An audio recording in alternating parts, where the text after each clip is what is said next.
Really? He did. I mean, you can't really make it any worse. All right then.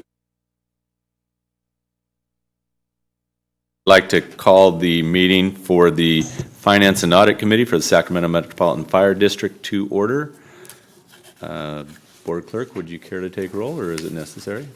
So we have Director Orzali here, Director Clark as the alternate, and Director Kelly. All right.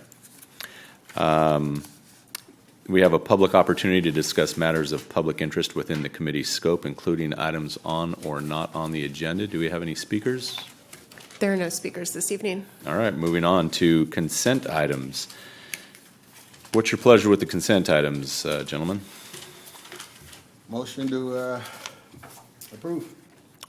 Second. There's a motion and a second to approve the consent agenda.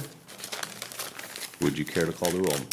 Yes, please. Director Orzali, Aye. Director Clark, Aye. and Director Kelly. Aye. Motion passes. Next up, we have presentation items, the financial report through February 28th, 2018. Ms. Thomas.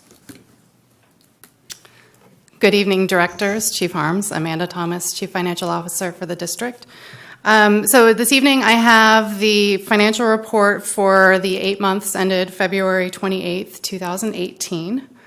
And to start us off this evening, we will look at a chart showing the cash balance history of the district. So what you're seeing on this chart is total cash in all district-held funds. The green line is representing last fiscal year, 2016-17, and the red line is representing the current fiscal year, 2017-18. And you can see that as of the end of February 2018, our total cash balance was a little under $44 million. And that is an improvement over the prior year level for a couple of reasons. Primarily, the difference we're seeing relates to timing of IGT receipts. So we got that money in a little bit earlier this year relative to last year. And it also relates to higher balances in some of the funds other than the general fund. So we have a pension obligation bond trust fund that has a higher balance this year compared to last year, as well as development impact fees fund with higher balance year over year. So turning to look at this next chart, this is really just showing us the general fund, and it's what we refer to as reserves, or the unrestricted balance in our general fund. The red line on this chart is showing fiscal year 16-17, and the blue line is showing the current fiscal year 17-18. You can see that, generally as we move throughout the year, we're following the same kind of trend, which is really the sort of peaks and valleys are really tied to when we get the property tax revenues in. So you can see that first installment, we're reflecting revenues in December. So we have that kind of uptick in our reserve levels from November to December. And you can see last year, and we would expect the same this year, that we would have a second uptick in April with that second installment of property tax revenues. As of February, we're looking at general fund reserves of about $8 million, but again, we sort of expect that to improve as we get additional revenues later in the year, and we're projecting an ending general fund reserve of about $21.5 million, and that's represented by that dashed yellow line on the chart. In general, we're tracking relatively closely to where we were last fiscal year. This chart is showing medic cost recovery revenues. We talked about this at the last meeting. This is a revenue source that we've seen trend below budget this year. So the budget line is represented, or the budget is represented by the blue line on this chart. We did actually revise that budget downward with our mid-year budget adjustment. So we're currently budgeting for $35.2 million in total revenues this fiscal year. The red line is showing us where we are so far this year, and the green line is last year. So we did have a little bit of an improvement in January and February, the most recent 2 months, so that we're now up above where we were at this point in time last year, but still trending below the budget line. This is something we'll continue to keep our eye on as we move throughout the year. We're hopeful that we will continue to see more improvement as a result of the rate increase that was implemented in September, and just, we've seen some lag in terms of how that's been reflected in collections, which is to be expected, but the lag has been a little bit longer than we expected.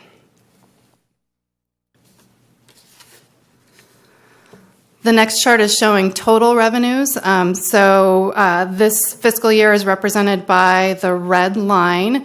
So we're at total revenues for the fiscal year to date of a little over $115 million. We're projecting total revenues for the full year of a little over $200 million. And then you can see by, sort of comparing that red line to the blue line that we're pretty much right on target with the overall budgeted amount.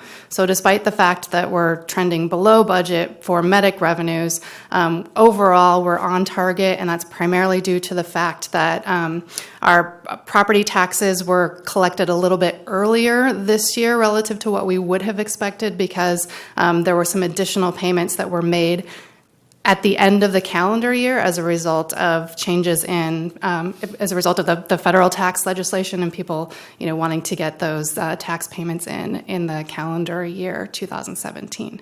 So we saw kind of an earlier payment as a result of that. Turning to look at expenses, this chart is showing salaries and benefits expenses, which represent about 85% of total operating expenses. Again, the red line is showing where we are this year, so a little under $108 million spent through February, and you can see that that's tracking really right on budget, that blue line, where we're projecting to end the year at a little under $168 million. And total expenditures, really tracking right along with that. You can see generally very close to the budget line. So total expenditures of about $130 million compared to a budget for the year of a little under $202 million. And then finally, this chart is showing the balance and contribution and earning history in the SERPT fund. So this is our OPEB trust fund for retiree medical benefits.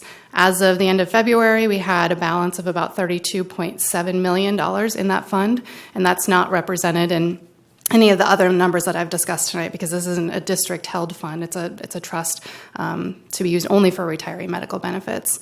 And that $32.7 million is made up of contributions so far over the life of our participation in the fund of a little over $27 million, and investment earnings of about $5.5 million. So in summary, overall, through February, our revenues are trending pretty much as budgeted.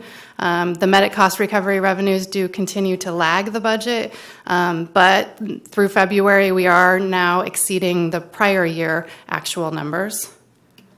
And then that medic revenue shortfall really has been offset by higher property tax revenues at this point in the year due to the timing of the payments. On the expense side, our expenses are on track with budgeted amounts. At this point in the year, through February, our expenses exceed our revenues by $15 million. As I mentioned, we expect our revenues to catch up more as we get that second installment of property tax revenues.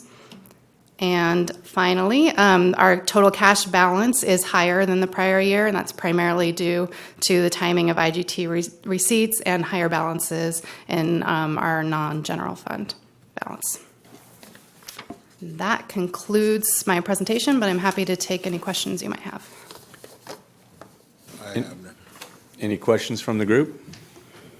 No, hardly a question. I would like to just commend you on the quality of the report. Thank you. Thank you. Not much to ask. Fine job. All right, then. Thank you. If there's no questions, thank you again, Ms. Thomas. Anything from the members present? No. Nothing from the group? Motion. Then we will adjourn, and our next meeting date is the 24th of May at 5 p.m. That is due to the annual workshop. We're going to have an annual workshop on the 24th, huh? And we're going to have the Finance and Audit Committee meet beforehand to accommodate the preliminary budget for 2018-19. That presentation will take place that night. Okay. All right, then. Thank you.